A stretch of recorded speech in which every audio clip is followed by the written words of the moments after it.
Здравейте, Северина. Какъв е проблемът? Ами, сега нали върви световното и мъжът ми гледа постоянно футбол с приятели и не ми обръща никакво внимание. Много съм депресирана. Тъй, тук виждам много тежка футболна енергия. Вие страдате от синдром на битата дуспа. Или както го наричаме в спортната психология, синдром 4-4-2. 4 мъже гледат 4 мача за 2 дни. В момента вие се опитвате да играете друг спорт, а мъжът ви е на футболен черен.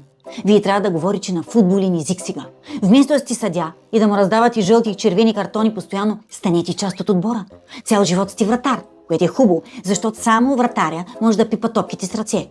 Но е време да станете и нападател. Дигизирайте се като Мбапе. Не е важно да приличате на него, важно е енергията да прилича.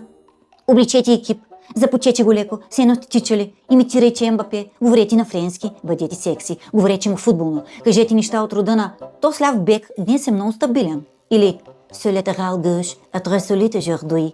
Не е нужно да знаете какво означава. Изпейте някоя футболна песен, ама така грубо, да му стане хубаво. Ако не ви обърне внимание веднага, не се отказвайте, ще има продължение. Там вече се активира речи.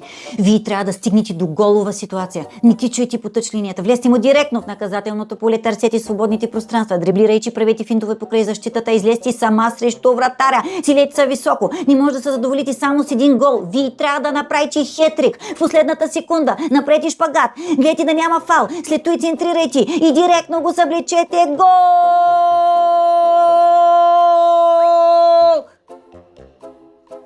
100 евро на посттерминала ми плачечи.